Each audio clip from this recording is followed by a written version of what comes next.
Donc, voilà, je suis de retour. Je vais repartager mon écran. C'est pour parler de comment vous pouvez faire pour nous aider avec le suivi des partenariats.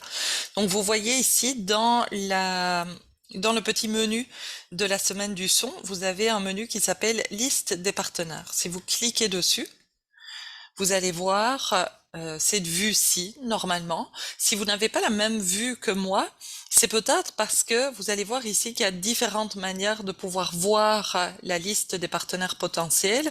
Peut-être que chez vous, ça s'est affiché par catégorie, par avancement, ou encore de cette manière-là.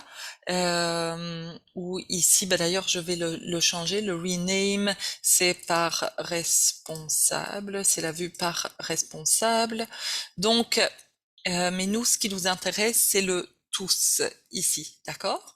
Donc là, vous voyez, conservatoire de musique, la responsable, c'est Pascal Godet, et on peut voir que l'organisme n'a pas encore été contacté, d'accord? Si vous voulez voir de quoi ça a l'air ici, vous pouvez faire open, donc vous pouvez aller tout regarder. Vous voyez que c'est une institution, on n'a pas encore mis les coordonnées du partenaire ni la date du premier contact. Vous pouvez ouvrir le mien, ordre des orthophonistes et des audiologistes. Vous voyez que je l'ai tagué comme un ordre professionnel. Il n'est pas encore contacté, mais ici j'ai déjà mis les coordonnées des personnes qui vont être contactées dès qu'on aura le courriel pour les contacter. Vous, qu'est-ce que vous pouvez faire? Vous pouvez cliquer sur New. Une fois que vous avez cliqué là-dessus, vous pouvez écrire le partenaire que vous voulez aller contacter. Moi, je vais faire l'exemple avec le musée des ondes dont parlait Romain tout à l'heure. Donc, musée des ondes. Euh, je clique sur Enter. Là, l'entrée est créée. Quand je vais avec ma petite main sur l'entrée, je peux l'ouvrir. Et là, je peux rajouter un responsable. Eh ben, ici, c'est Romain qui est responsable de ce contact-là. Sauf Romain, tu nous diras si t'es pas d'accord avec ça. Mais idéalement, ce serait toi peut-être. Ici, le tag, c'est quoi? Ben, c'est un musée dans ce cas-ci. Donc, on va là, je clique à côté pour sortir de là. On ne l'a pas encore contacté.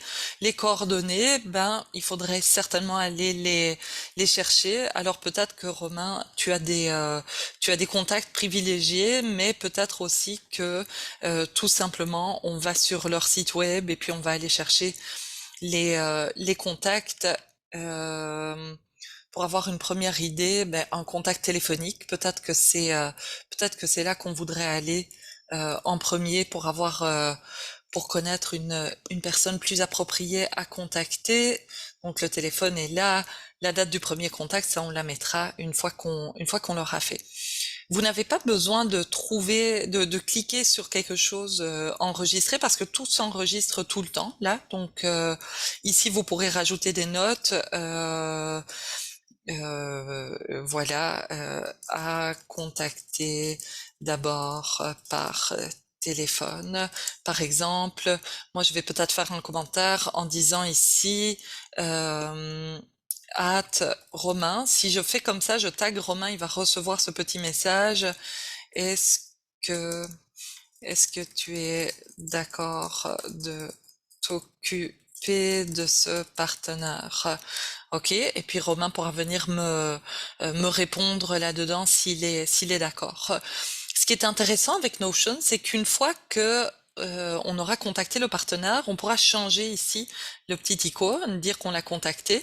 Une fois qu'on a une réponse, peut-être que la personne a répondu, on est en attente d'une suite, ou la personne a répondu, on a accepté le partenariat.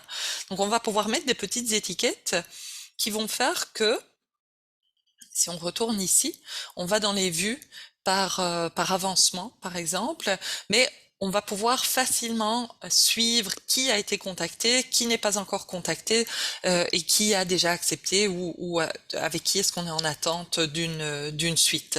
D'accord? Si on va voir là un peu plus loin. Donc Notion est en fait un outil qui devrait faciliter le suivi des tâches qui sont en cours. Là, moi, je vais aller rechanger puisque on n'est pas du tout là, on est encore dans non contacté. D'accord? Donc, on peut voir ici aussi qu'il y a des petits messages. Tout le monde peut aller les lire, mais on peut aussi retrouver ses propres messages. Dans les documents partagés, éventuellement, on va trouver la lettre de sollicitation. Donc, elle n'est pas encore téléversée, mais ici, on peut voir, j'ai demandé à Pascal si elle peut la téléverser. Quand elle va cliquer en vis-à-vis du document ici, elle va pouvoir uploader un document de son ordinateur. Moi, je vais pas le faire ici, mais qui serait la lettre qu'on pourrait tous utiliser pour faire les contacts avec les partenaires. Donc, ça c'est la fonction pour faire le suivi des partenaires. Puis je vais faire une dernière petite capsule pour vous montrer les projets et les tâches, comment on peut faire un suivi d'autres types de tâches aussi. Mais ici, je vais arrêter le petit vidéo pour que ça reste court.